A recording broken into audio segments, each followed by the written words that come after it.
बिस्मिल्लाहिर्रहमानिर्रहीम व्यूअर्स, उम्मीद है आप खैरियत से होंगे। आज मैं आपको हरूफ तहज्जी की जो बुनियादी अशकाल हैं,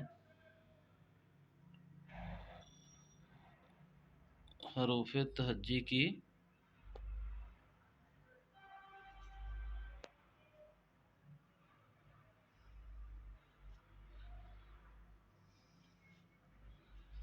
तहज्जी की बुनियादी जो अशकाल हैं उसके बारे में बताऊंगा।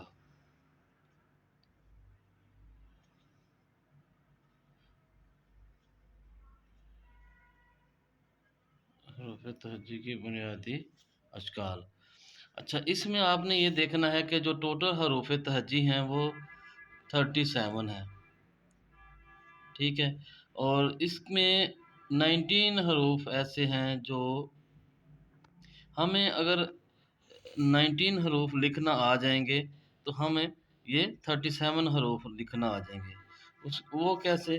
जैसे अगर हम बे लिखते हैं, हमें बे लिखना आ जाता है, हमें अलिफ लिखना आ जाता है, हमें जीम लिखना आ जाता है,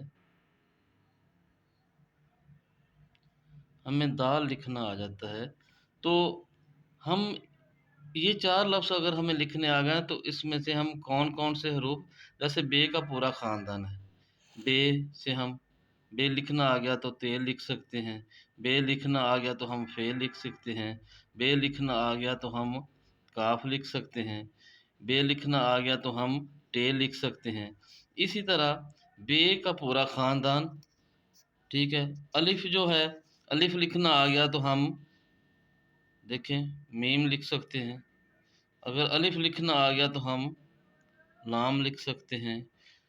इसी तरह ये जो अल्फाज हैं, इससे आगे इनके पूरे ख़ानदान के अल्फाज आराम से लिख सकते हैं, जिस वजह से ये 19 अल्फाज हम इन 4 हरूफ से ही लिख सकते हैं। जैसे अगर हम जीम हमें लिखना आ जाए तो हम जैसे सीन लिखते हैं तो ये सीन लिख सकते हैं। इसी तरह स्वाद लिख सकते हैं, इसी तरह हम खे लिख सकते हैं। अगर दाल लिखना आ गया तो हम इसी को ऐसे रे लिख सकते हैं। अगर इस दाल लिखना आ गया तो हम वो लिख सकते हैं। अगर हमें दाल लिखना आ गया तो हम रे लिख सकते हैं। ये सारा दाल का ख़ानदान, रे का ख़ानदान, मतलब ये एक 19 हरूफ, ये इन हरूफ से हम सीख सकते हैं। और ये कौन से हरूफ हैं? ये हरूफ हैं अलिफ, बे, जीम और दाल। आपने इस बात का ख्याल रखना है कि ये जो 4 हरूफ हैं, ये हरूफ तहज्जी की बुनियादी अशकाल हैं। अगर ये 4 हरूफ हमें लिखने आ जाते हैं तो हम पूरा हरूफ तहज्जी को बड़ी आसानी के साथ सीख सकते हैं। इन हरूफ को हरूफ अबजद भी कहते हैं। जैसे अलिफ, बे, जीम और दाल को मिला के लिखेंगे तो अबजद भी बोलते हैं इनको।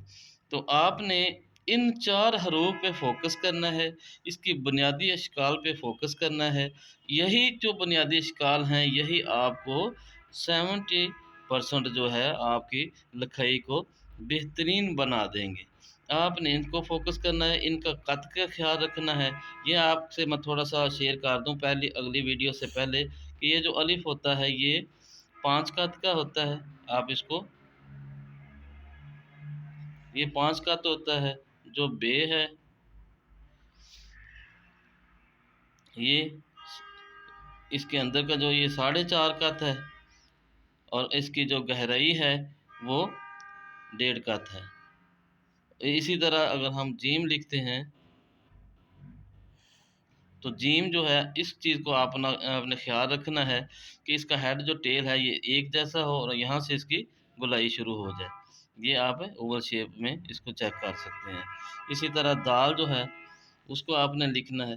ये बड़ा आसान तरीका है, आप इसको ज़रूर प्रैक्टिस करें इन 4 हरूफ की, और इंशाल्लाह बहुत जल्द आपकी लिखाई बेहतर हो जाएगी। अगली वीडियोज़ के लिए इजाज़त दीजिए, तब तक के लिए इजाज़त दीजिए। इंशाल्लाह फिर दोबारा हाज़िर होंगे। अल्लाह हाफ़िज़।